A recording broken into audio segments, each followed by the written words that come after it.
Namaskara Vikshakre, Pranam Satyo and hello fellow sapiens, you are watching Mo Traveler Akshay from this side of the video. Today I am going to talk about the highway ride characteristics of my bike, the Salvator.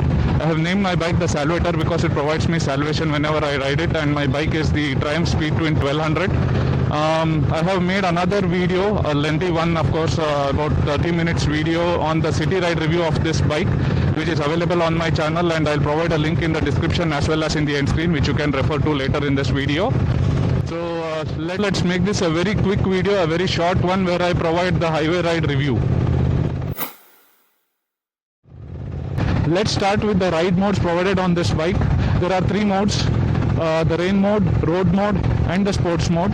As you can see, I am riding in the sport mode now, which is the last mode, and it is a hooligan mode is what I call, because it provides insane throttle response and least traction control intrusion. When you are on the sport mode, you feel like you are a superhuman with superpowers, because you raise the throttle and it responds with insane speeds and power. So you need to be very careful and responsible when you are on this mode, and this can be used only on the highways for Indian conditions is what I would recommend.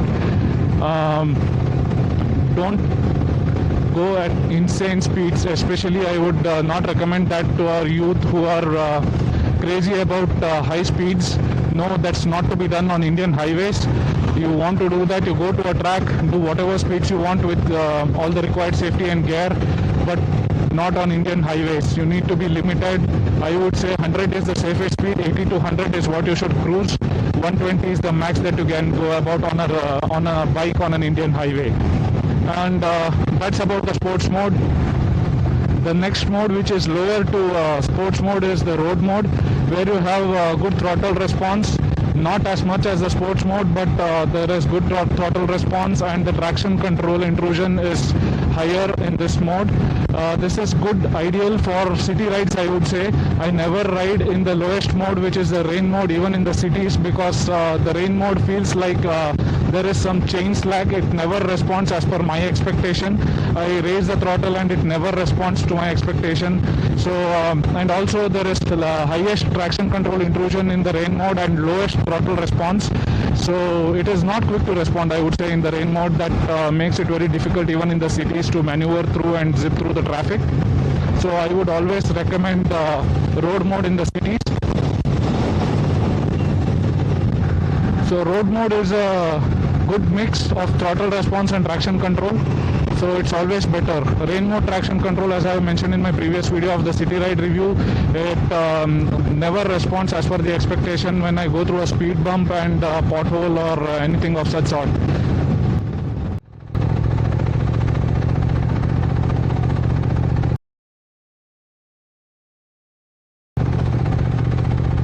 This is exactly why we should be very careful on the Indian roads. People coming in from all directions, not following lane discipline and whatnot.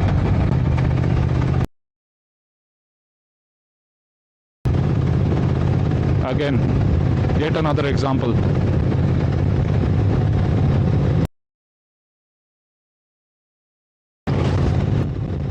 Our Indian highways, though you feel confident about yourself and about your ride experience, there are many others who are riding and driving in the same roads, and you cannot expect them to behave.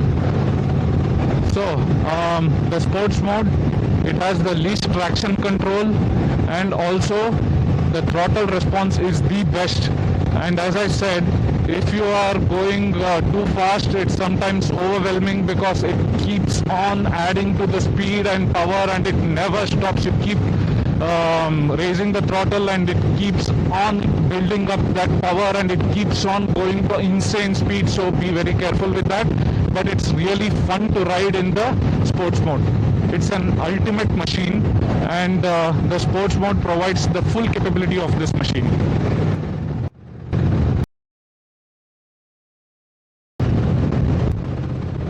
The control that this bike provides at high speeds is very confidence inspiring. It's very stable, it's superb.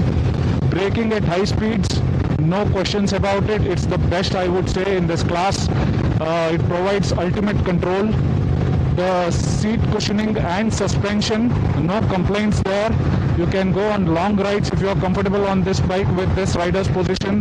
That's the only question. Like if this rider's position does not match your needs, then you might not be able to go for longer distances. But if that's not the case, you're comfortable with this rider's triangle, you can definitely go for longer distances on this bike, and you wouldn't have any complaints, I would say. So those are all the positives of this bike. If taller folks might need a handlebar raiser for this bike, because it's a bit of a committed position. I wouldn't say it is like a cafe racer or something, but it's a bit committed, not too much. My height for reference is 5'11", and I haven't installed any handlebar raisers till now, but I am planning to get one installed to see if that provides me more comfort on longer rides. The bar and mirrors on this bike come factory fitted, and they are too good. Even at high speeds there is no vibration and there is absolute clarity. It looks like a very tiny mirror with least visibility, but that's not the case. It's really good and it's very functional. Now the power that it packs is its biggest advantage as well as its biggest disadvantage. Now why am I saying that? That's because you keep pushing it and it keeps on building up speeds. You can go up to insane speeds and you will not notice up to a point where you see the speedometer or you get that bad of a wind buffeting. That's because, and yes, wind buffeting is one of its drawbacks, which we'll speak about later. That's because it never maxes out. It never maxes out and it keeps on pulling and pulling. That becomes its disadvantage, and the advantage is the fun part of it, obviously.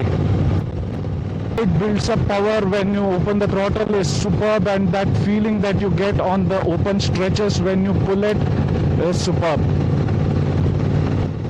Though it's a neo-retro motorcycle, it can give responses like sports bikes, and it's really insane. Me and my cousin went on a ride the other day and we switched bikes. So it was the first time he was riding. He was very excited, and he went up to the speeds of 200 kilometers per hour on this bike, which is insane, which I would never recommend. He got scolded by me very badly later. So if you're on a track, that's a different story, but this is an Indian highway, as I've mentioned earlier, and those are not the speeds that are recommended, nor are they legal on these highways. So be very careful. Again, the youth, please don't go up to insane speeds. Be responsible.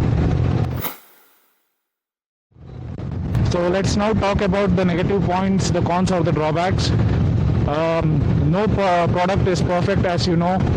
All products have some flaws, some disadvantages, but this bike, I would say, has the least flaws, because that's what I have experienced till now. The first disadvantage being the wind buffeting. As you can see, I have installed a small wind visor, which is an aftermarket fitment, but it provides me a bit of wind buffeting when I tuck down and go for higher speeds. Otherwise, it keeps hitting you, and the noise inside the helmet, if you have a normal helmet, is too high, and if you have a good high-end helmet, I think it is avoided up to some extent. Otherwise, there is very high wind buffeting. But even then, when compared with the fun quotient that it provides, I would say that is minor. The second disadvantage is its turning radius, which again is a minor drawback.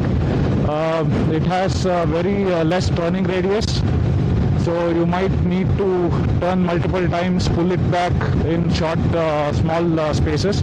That's another drawback. The next drawback is riding in the rain. I usually don't prefer riding this particular bike in the rain, because all the muck, all the waters on the road is what it pushes up to the front, up to the helmet. That's what it does when you go on riding in the rain. And the tires that it has, that the Metzeler Racetech, it's too grippy, and it pushes all the muck and rainwater from the roads up to the helmet from the back, which is very bad. And also the way it is structured, there is no protection above the back wheels, which is a disadvantage. So the last disadvantage, according to me, is riding in gravel. The tires, as I mentioned, Metzeler Racetec RR, they are not super grippy on gravel or off-road, so need to be a bit careful there. Not too much, but a bit careful, though it provides good grip. I have done a fair bit of off-roading on this bike, if you have seen my videos earlier. So minor off-roading, of course, not major ones, but it does that well, not a problem. But be careful on gravel. And by the way, during the rains, there is no problem with grip on this bike. It provides super grip. So no problem at all on this bike on wet surfaces. At least according to my experiences till now. So that was my short highway ride review. It's the best bike for highway ride. I would definitely recommend it if you are thinking of going for it. It's a superb bike which ticks all the right checkboxes. If you are looking for a bike for city rides as well as highway rides on a weekend, or if you are going for longer rides, if you are fine with this rider's position, it should be good for all those activities. So I would definitely recommend this bike. Hoping that you have enjoyed this video and hoping that this video helps, I request to like, share, subscribe and pour down your emotions and questions in the comment section below. Thank you. Keep supporting.